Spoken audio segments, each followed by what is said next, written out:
Hey everyone, it's Sammy from Push Square, and earlier this week I got to play the first 2 hours of Spider-Man for the PlayStation 4, and I'm going to get straight into my impressions in this video, but before I do, please do remember to like the video and subscribe to the channel, and let's get into it.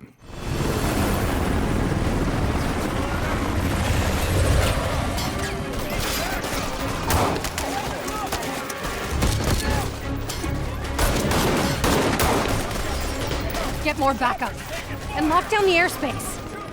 Yuri, you okay? If he makes it out of that building, we're gonna lose him. I'm gonna go, Do your thing. Yes! He's the day, Willie!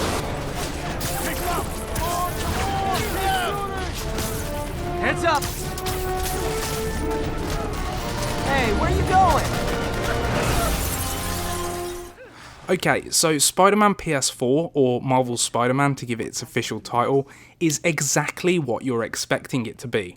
Insomniac Games isn't trying to reinvent the open world wheel with this hotly anticipated PS4 exclusive, it's merely set out to refine it with web-slinging precision.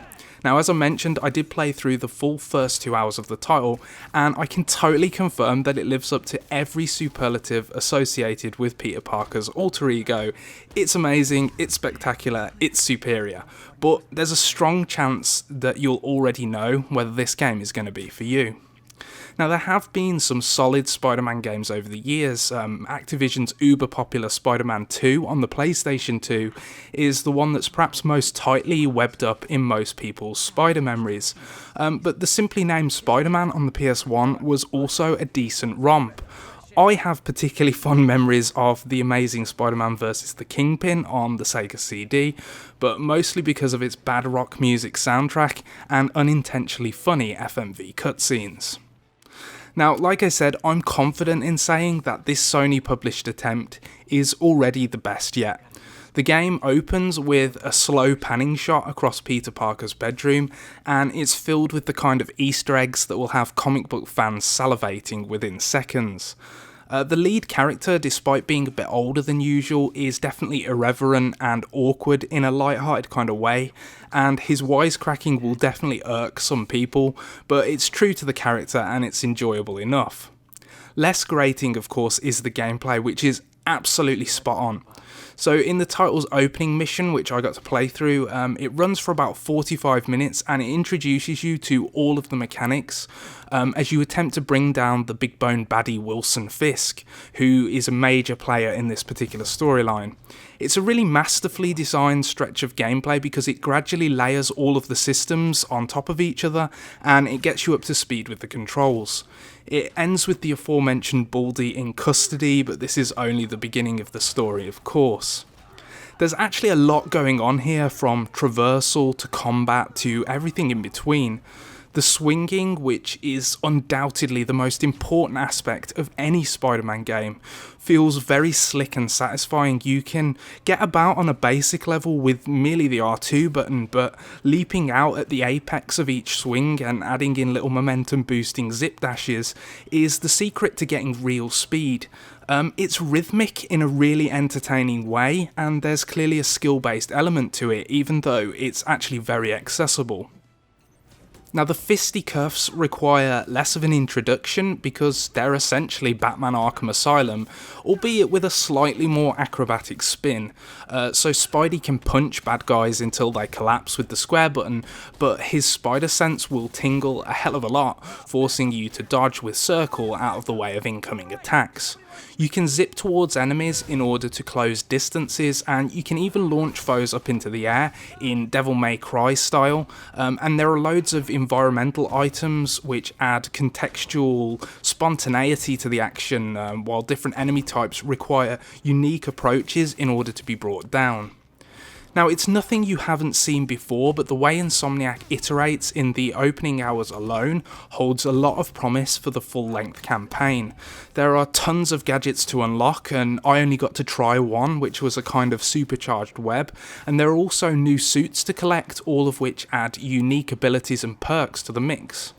The cool thing is that you can pair the cosmetics of a particular suit with the capabilities of another, meaning that you can play pretty much exactly how you want to. Everything in the open world has a purpose too, even if it is effectively cookie cutter stuff. There are radio towers to locate, of course there are, and they show areas of interest on the map when they're synchronized. And there are things like Peter's old backpacks that you can collect around New York City, each of which contains a collectible which expands upon Spider-Man's journey thus far. There are also landmarks that you can photograph, and everything you do earns you tokens, which can then be invested into expanding the hero's arsenal. But this isn't a game about web slinging alone. Peter Parker also plays a pivotal role. Now in this game he's working as a scientist, and it's actually Mary Jane who is the Daily Bugle's investigative journalist. But Peter Parker is a 23-year-old university graduate, and he has to go to work in this game. And when you go to work, there are a load of mini games for you to interact with.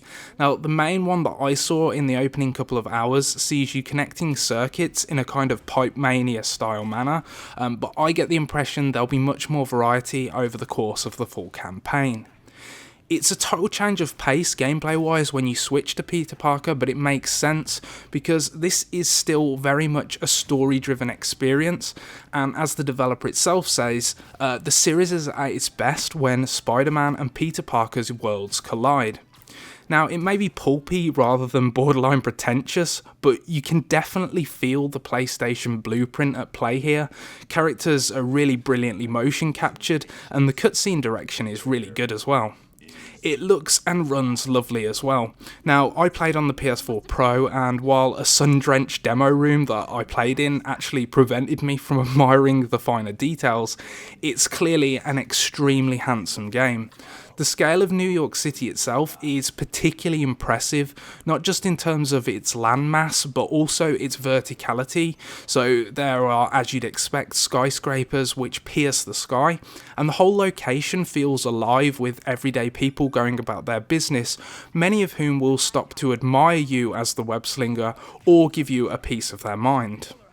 So the bottom line is that even this early, I'm really confident in saying that this is the best Spider-Man game ever.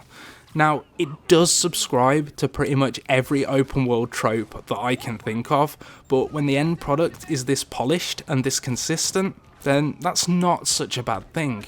Honestly, you'll already know whether you want this game, but I'm more than happy to confirm for you that it met my expectations and will meet your expectations with aplomb. But let me know what you think about Spider-Man in the comments section below.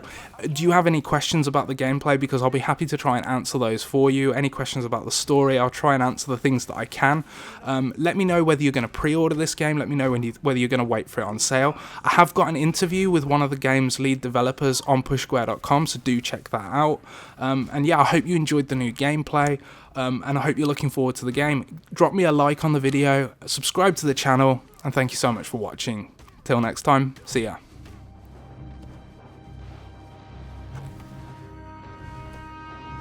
Writing your memoirs? Don't forget the hyphen between spider and man. Get the chopper ready. I won't be long.